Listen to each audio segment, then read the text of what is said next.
What's going on, guys, and welcome to Angel Media. Today we're going to go through a lot of stuff, so bear with me. We're going to talk about the one thing that all businesses need everywhere in the world: websites. Let's get started.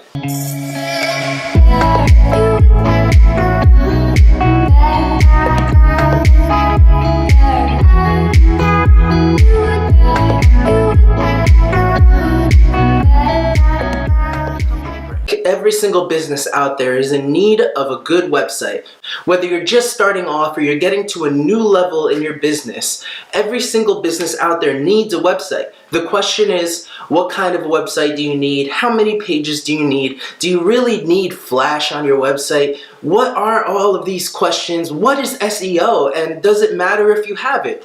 Let's unpack all of these things and really take into account what these things mean. So I'm going to unpack all these things, and I'm going to explain to you whether or not you need them depending on where you are in your business. So bear with me. It might get a little long, it might get a little crazy, but I promise you, you're going to walk away with this knowing a lot more than when you first started watching this video. One of the first things that you want to do is, when you're thinking about whether you should hire somebody or whether you want to take on the task of building your own website, think about having a clear goal. What is it that you want to accomplish with your website? Is it something simple where somebody can come on and maybe hire you or book you? Or is it simply informational? Have a clear goal, because that's going to decide everything else. Moving on.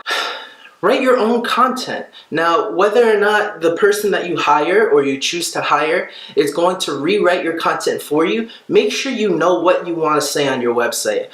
A lot of times when you're going to hire somebody that's going to write for you, they're going to package your writing in a way that's going to speak to your target market, but they don't necessarily know your story. So you want to make sure to write exactly what you want to say in your website. Next, tell your customer what you can do for them. It's really simple to have a whole website of all of these fancy things, amazing pictures, great moving graphics, but if you go onto a website and they don't know what you're doing for them, they don't know what kind of value you can offer them, it's very simple to get swept up in all of the fancy stuff and spend a lot of money on a website that you really don't need. So make sure you offer that customer, as soon as they click on the website, right there on the first page, what is it that you're doing for your customer? Which brings me right to my next point: calls to action and hierarchy. Now, this is simply a design concept. This is something that we learn as designers in school. Calls to action are buttons that link out of your website, buttons that link somewhere else, which is pretty much like, hey, when you click here, you get a free ebook, or if you click here, if you give me your email address, we will give you this.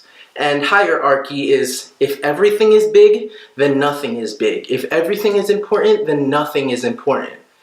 These are design concepts that are implemented in order to keep things organized and structured in a certain way. You want to make sure that some things are more important than others. That doesn't mean that some things aren't important at all. That just means that some things really need to have weight. What is it that's most important to you about your business? What is it that's driving the most revenue?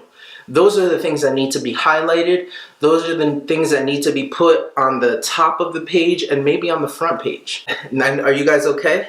I know there's a lot of information here, and I want to make sure that you guys are grabbing it all, because websites can be kind of overwhelming. We're just going to keep moving forward. Let's just do a little 7th inning stretch. All right. Cool. So what you want to make sure to do is to plan ahead. Make sure to plan ahead and to take into consideration the people that will be taking care of your website in the future. So that means a couple things. That means choosing a reliable host, and that means considering future growth. So when you're choosing a host, to make sure it's not somebody that is some sketchy host that you found for 99 cents for the year. That means considering somebody that you can call at any given moment just in case your site crashes. Just in case something happens to your website where it goes under, you can actually pick up the phone and call them and talk to them, and they will ease you through the situation and fix it if necessary. The same thing goes for your domain name. The same thing goes for anything with technical difficulties. You're not a designer. That's why you're watching this video. You have to understand where your strengths and weaknesses lie. and you are hiring somebody in the future to take care of your website in order to make that easier for you. If you're going to pick a cheaper host, you want to make sure that that cheaper host will come with the ability to have you call them at a random time and say, hey, my website is down. There's people that are coming onto my website and they need my services. Can you help me? Similarly, get a designer that you admire. Make sure that the person that you're hiring has references and samples, that you've seen their work. And if you haven't seen their work and you're willing to take the risk with them, understand that it's a risk that you're taking, and understand that you believe in that person and the work that they're doing, because you want to go there, you want to go to that next place with them. Look at their work, look at what they've been doing, look at their consistency, look at how they treat other clients, and hire them based on that. Don't hire them based on a whim. Don't hire them based on price.